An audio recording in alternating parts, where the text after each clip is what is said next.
Hi, this is Natalie, a reporter from Voice K Magazine, a children's magazine written by children. I'm here at the Ontario Science Centre for the first International Pride in STEM Day. Most people have a stereotypical image of what a scientist looks like in their mind. How can that stereotype deter people who might not fit the image of what a scientist should look like? How would it deter them from entering the STEM field? I think a large part of what we do and what we think we can do comes from what we see. If we could see one person doing something, then we're more likely to be able to try that self. So when we're able to see ourselves, whether that's seeing more girls in science or more girls of color or just more people of color in science, then I think you have a role model or someone to look up to show you, well, if this person can do it, then so can you. So I remember a friend of mine told me that when she was babysitting a younger girl, she had asked her, "Oh, what do you want to be when you get older?" And the little girl said, "Well, I want to be an astronaut, but that's for boys." And I don't know, just hearing that story kind of showed that there's so much influence that goes on in the media towards kids and what they think they can do, that they get to the point where they aren't confident in themselves to pursue their intrinsic desires. And so I feel as though if kids aren't limited by what is shown in the media and what is kind of associated between jobs and genders and groups, that we can have a much more diverse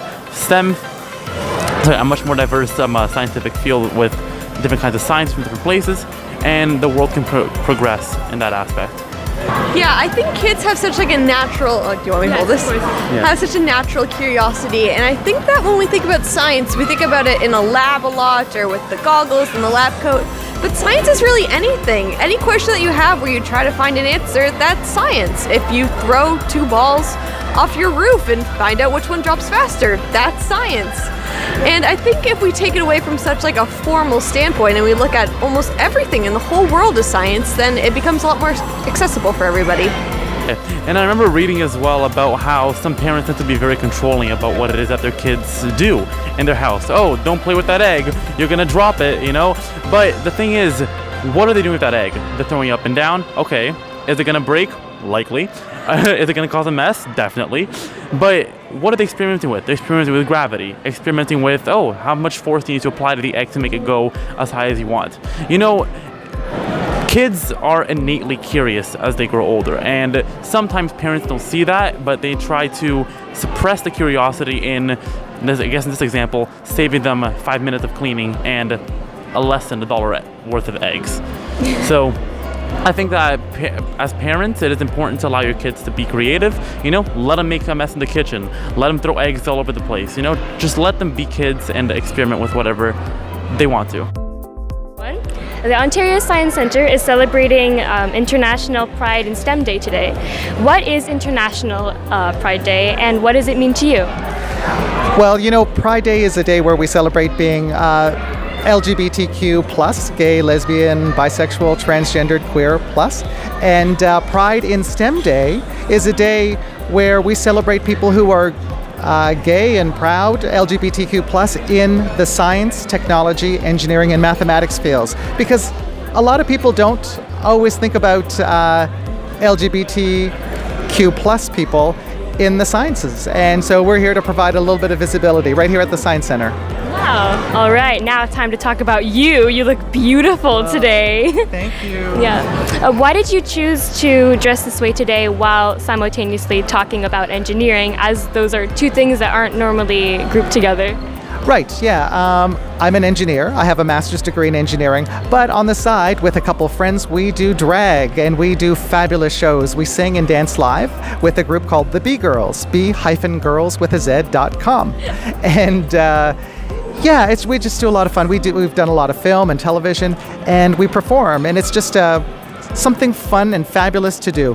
And so what a great way to really tell people when they're walking by that they're in a LGBTQ plus positive space, to see a drag queen right here. So I'm dressed as a drag queen if you are. Yes, you really are gorgeous. Thank you.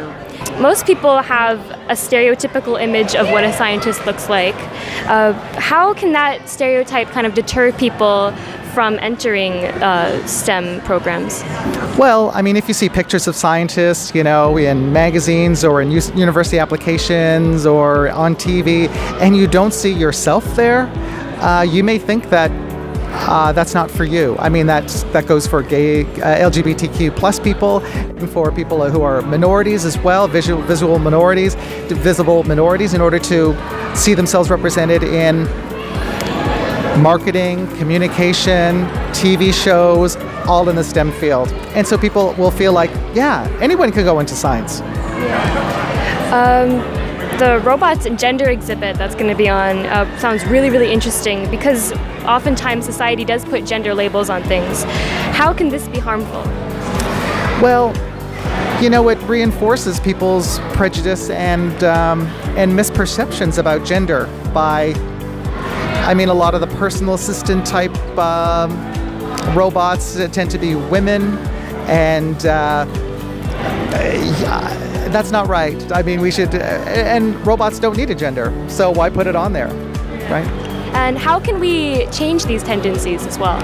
Well, it takes work. It takes people keeping their eyes open and being aware of what's happening. And you coming out here and doing an interview like this, people can keep an eye out for exactly, better ways to handle situations with robots and gender, or just pictures of people in STEM.